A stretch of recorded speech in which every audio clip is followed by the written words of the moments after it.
జనరల్గా మీ డే ఎలా స్టార్ట్ అవుతుందండి? మంచి ప్రశ్న, ఎంతవరకు ఎక్కువ మంది అడిగిన ప్రశ్న. 5:30కి లేస్తాను, 5:20, 5:20కి లేస్తాను. ఎందుకంటే 10:20కి పడుకుంటాను సరిగ్గా. 7 గంటల లెక్క. మధ్యాహ్నం గంట లెక్క. మధ్యాహ్నం 1:30, 2:30. అందులో సాధారణంగా తేడా ఉండదు. 10 నిమిషాలు అటు ఇటు ఉండొచ్చు, కానీ తేడా ఉండదు అసలు. ఆ గంట సేపు మధ్యాహ్నం, రాత్రి 7 గంటలు, 10:20, 5:20. సరే 6:30 వరకు కాలకృత్యాలు, స్నానపానాలు సరిపోతే ఏమీ కాఫీ టీలు కానీ ఏమీ పుచ్చుకోవడం ఉండదు. 6:30కి టీవీలో వచ్చే నా కార్యక్రమం వీలైతే నేనే చూస్తాను ఇంట్లో ఉంటే. ఎందుకంటే మనం శ్రోతగా వినడం వేరు, చెప్పడం వేరు. ఇప్పుడు ఎక్కడెక్కడ శ్రోతలు ఇబ్బంది పడతారో, సాగదీసాం అనుకుంటారు, లేదా చెప్పలేదు అనుకుంటారో, ఇంకా చెప్పాల్సింది అనుకుంటారు, అవన్నీ మనకు తెలుస్తాయి. అందువల్ల వీలైతే చూస్తాం. లేకపోతే వేరే ఊళ్ళో ఉంటే ఇంక మళ్ళీ ఏదో యూట్యూబ్ చూడడం, లేకపోతే ఏదో స్మార్ట్ ఫోన్ పెట్టుకోవడం, ఇవన్నీ అసలు మనకు లేవు. ఇంకా ఏదో హోటల్లోనే ఎక్కడ ఉంటే టీవీలు కుదరదు. ఎవరింట్లో ఉన్నా పొద్దునే వెళ్ళి టీవీ పెట్టమని చూస్తే అక్కడి నుంచి వాళ్ళు కాఫీ పట్టుకొస్తారు, అక్కడి నుంచి పత్రిక వస్తుంది, ఇవన్నీ కుదరవు. ఏదో వారంలో 1-2 రోజులు కుదిరితే చూస్తాను, లేకపోతే వెంటనే నా జపానికి నేను వెళ్ళిపోతాను. సరే, సహజంగా మనకి కులాచారం ప్రకారం వచ్చిన సంధ్యావందనం ఉంది, అది గాయత్రి జపం.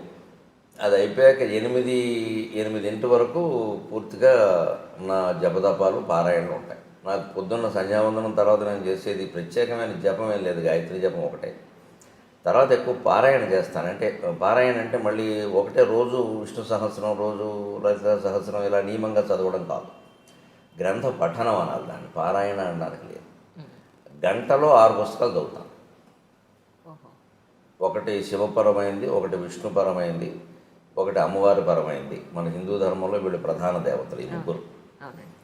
ఇంకొకటి ప్రత్యేకం 10 నిమిషాలు శంకర సాహిత్యం, శంకరాచార్య సాహిత్యం. తెనాలి సాధన గ్రంథ మండలి వాడు 21 పుస్తకాలు వేశాను.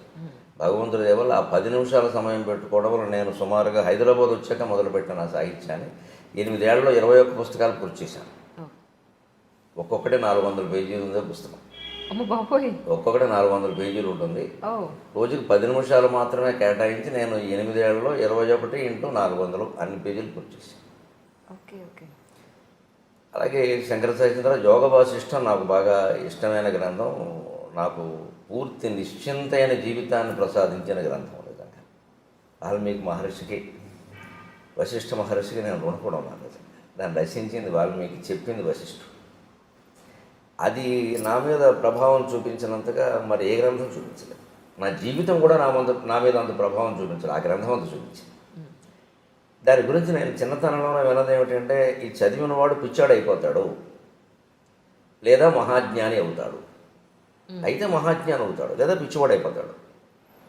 మా ఊళ్ళోనే అటువంటి పుస్తకం చదివి పిచ్చాడు అయిన వాడు మేము చూసాం. ఈయన ఎందుకు ఇలా పిచ్చాడు అయ్యాడని మా అమ్మని అడిగితే, ఫలానా గ్రంథం చదివి ఇలా అయ్యాడు అని చెప్పింది. ఏముంది అసలు ఆ గ్రంథంలో మీరు చదివాను? మొత్తం జగన్మిథ్య అని ఉంటుంది. బ్రహ్మసత్యం, జగన్మిథ్య. శంకరాచార్య చెప్పిన సిద్ధాంతం వేదంలో ఉన్నదే. కానీ చాలా పచ్చికి నిజాలతో, మనం మొహం బద్దలైపోయే నిజాలతో చెప్తాడు. ఇది నువ్వు ఒప్పుకోకపోవచ్చు, కానీ సత్యం అంటాడు అంతే. అందరూ చదవచ్చు అంటారా? అందరూ చదవచ్చు, కానీ అంటే దానికి తగిన పరిపక్వత ఉండాలి. ఇప్పుడు ఆ పరిపక్వత లేకుండా చదివితే పిచ్చాడు అవుతారు. మా ఊళ్ళో నాయుడు అని ఒక ఆయన ఉండేవాడు.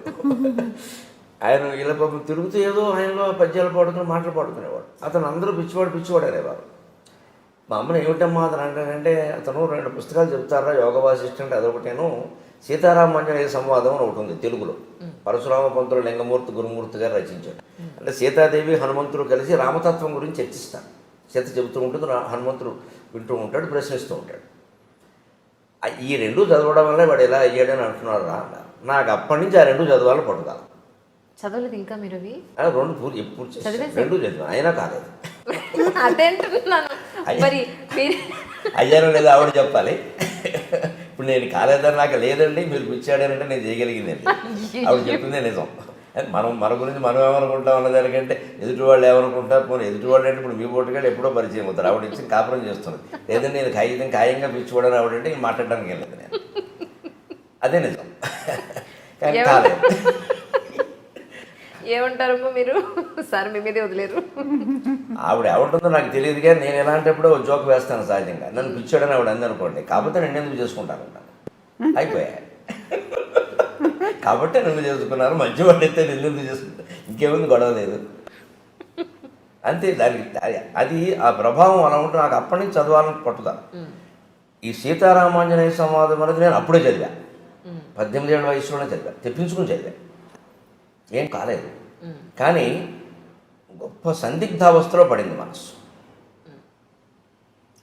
ఏదో అపూర్వమైన సత్యం ఉంది, మన స్థాయికి మనకు అర్థం కావట్లేదు జగత్తు గురించి, అదే మనం ఇంకా చదవాలి.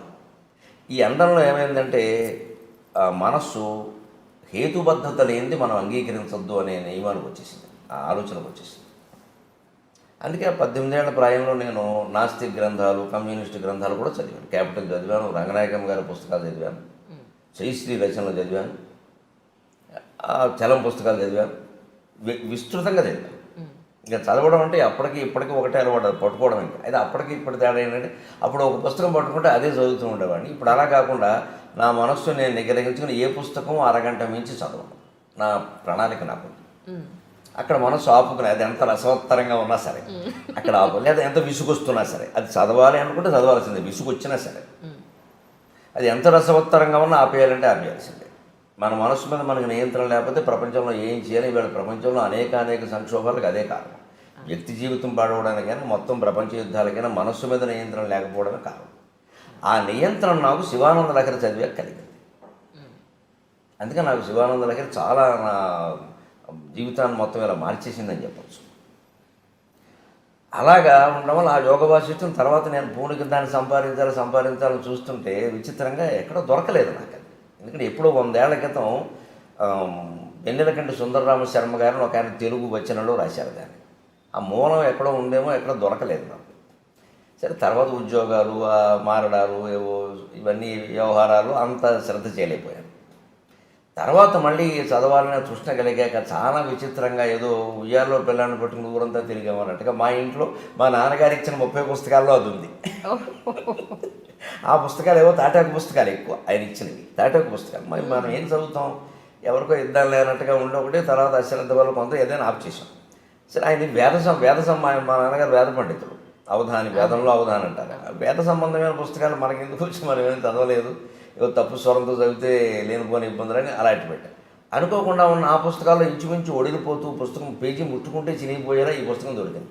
యోగ వాసిష్టము, ఇలా వెన్నెలకంటి సుందరరామ శర్మ అనువాదము. ఇదేమిటి ఇక్కడ పెట్టుకున్నాం మనం దీన్ని అని వెంటనే నేను అప్పుడు చదవడం మొదలుపెట్టాను. అప్పటికి 40 ఏళ్ళ వయసు వచ్చేసింది.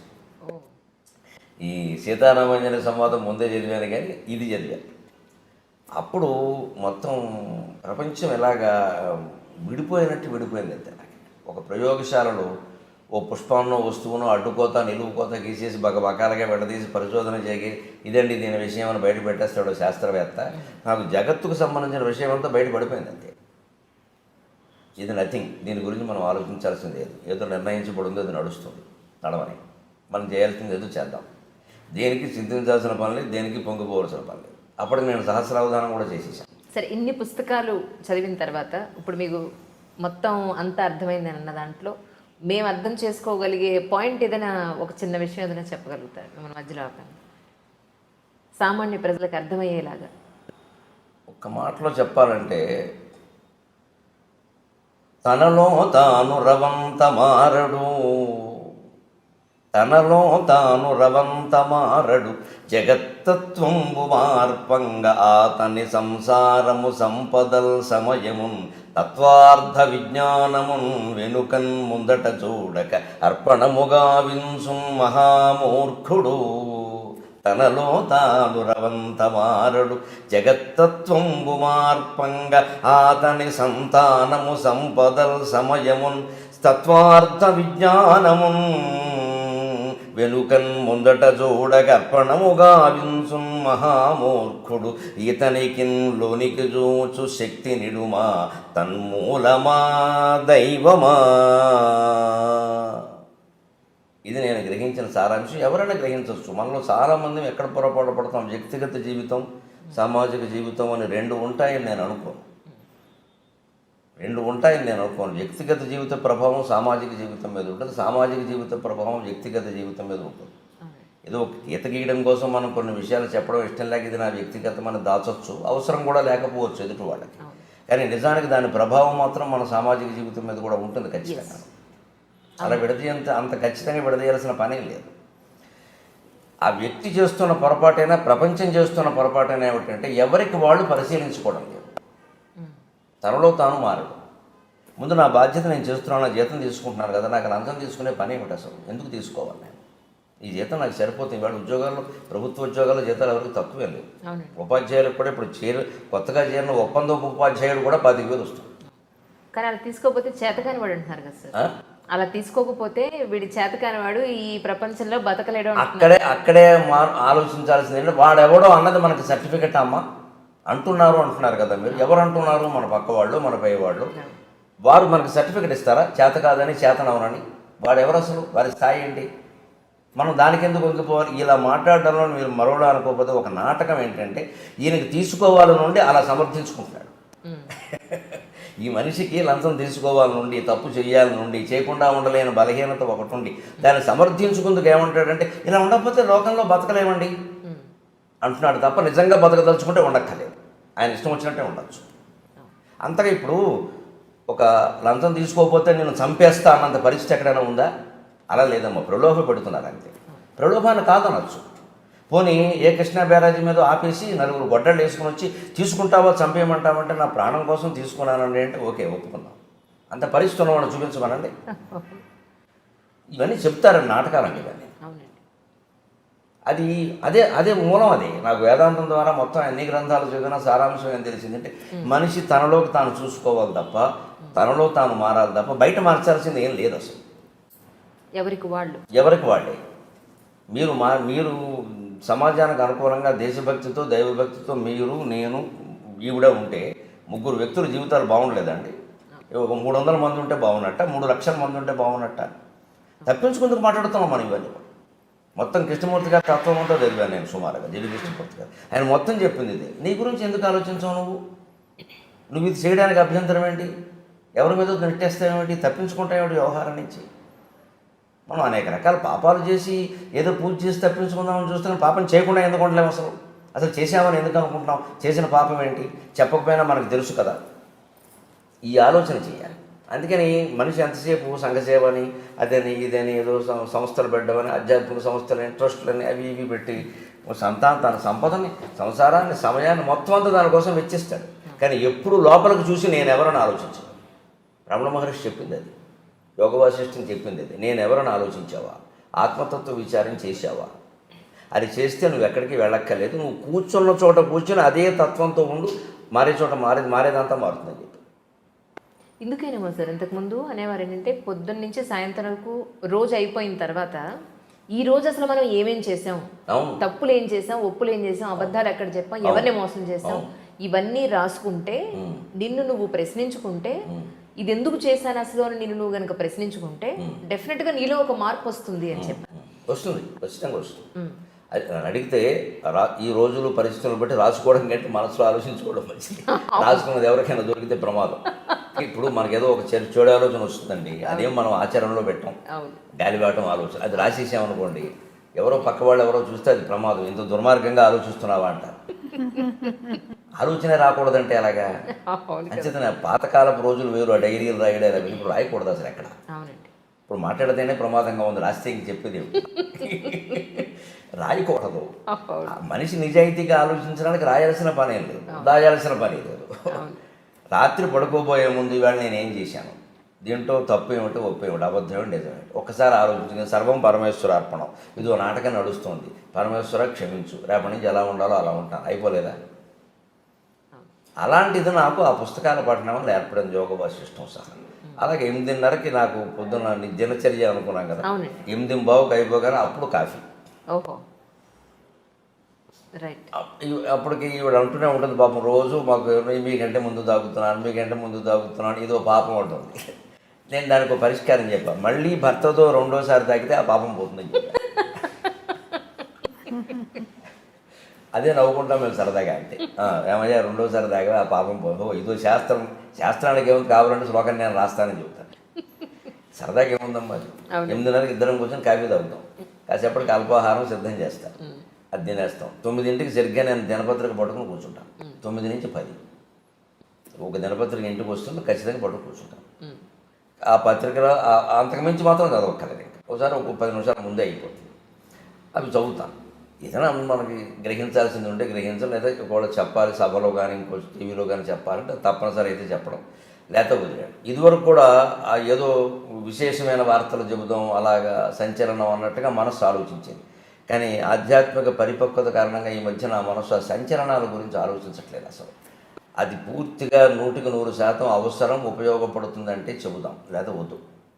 ఎందుకంటే ఇవన్నీ నిందించడం వల్ల, విమర్శించడం వల్ల కలిసి వచ్చేది ఏం లేదు. ఎవడూ మారడం, మనకి శత్రువులు పెరగడం తప్ప దానివల్ల కలిసి వచ్చేది. అది కూడా అర్థమవుతుంది, క్రమంగా అర్థమవుతుంది. ఇప్పుడు ఆ వ్యక్తిని విమర్శించడం కాదు, ఆ వ్యక్తిలో మార్పుకు మనం కూడా అవకాశం ఇవ్వాలి ఎవరికైనా.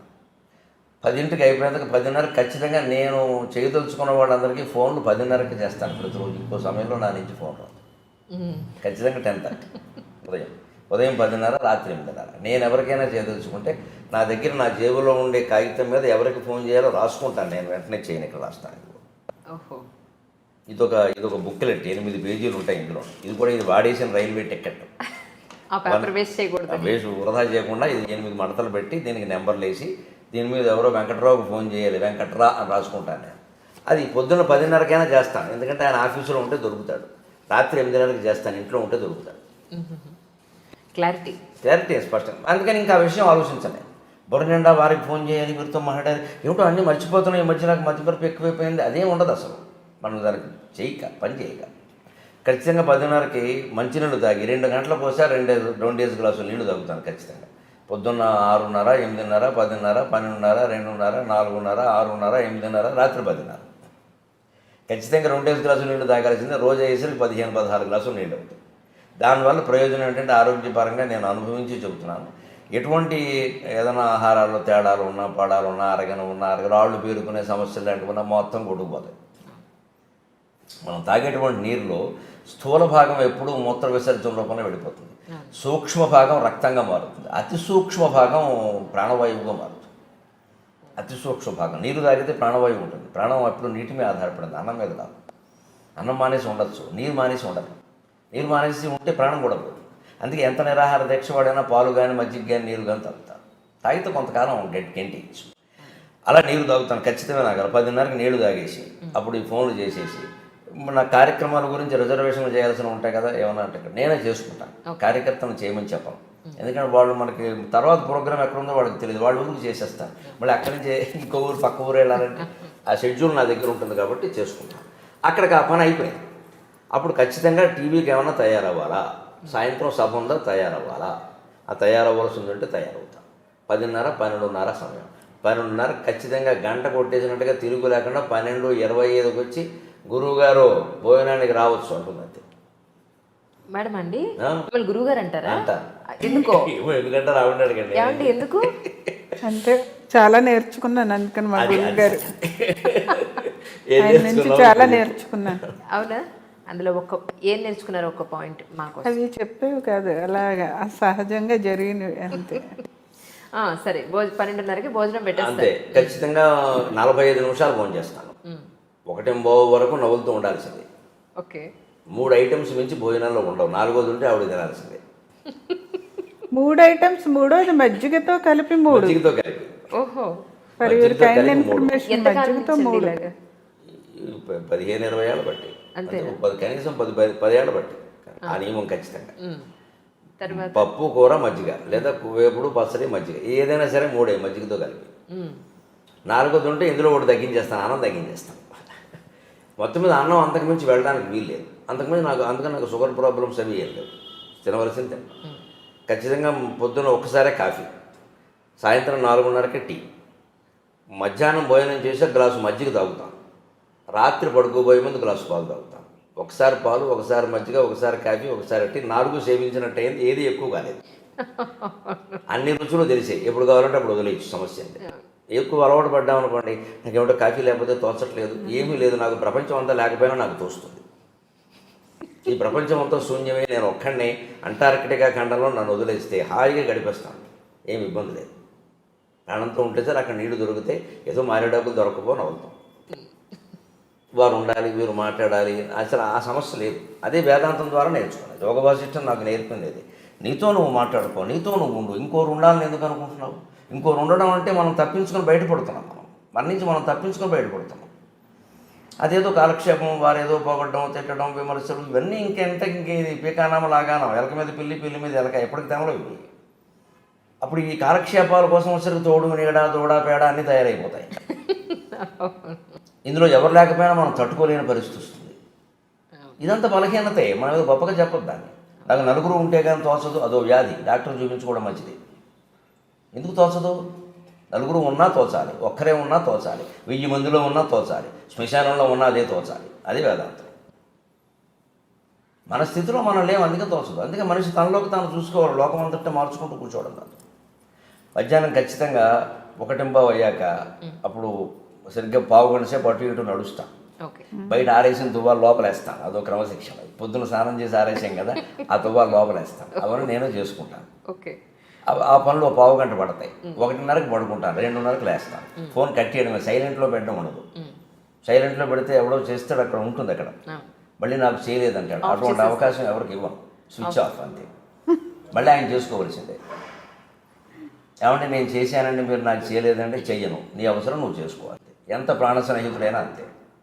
నాకు ఎందుకు చేసావు కదా, రెండోసారి కూడా నువ్వే చేసుకో, 3 సార్లు చేసుకోలేకపోతే మానేసుకో. అంతేగాని ఏమనుకుంటాడు అనుకోని, బ్రహ్మ సత్యం జగన్ మిథ్య, నాకు అర్థమైంది అనుకుంటే మరీ మంచిది. ఇంకా ఆయన ఫోన్ చేయక్కర్లేదు, ఓ నెంబర్ తీసేయచ్చు. ఇది ఎవరి మీద కోపం కాదు, వ్యతిరేకత కాదు, పూర్తిగా జగత్తత్వం తెలుసున్న మనిషి ఇలాగే ఉంటాడు. నాకు తెలిసి నేను ఋషుల చరిత్రలు చదివాను, ఋషులందరూ ఇలాగే ఉన్నారు. అది మనం అలవాటు చేసుకోవాలి.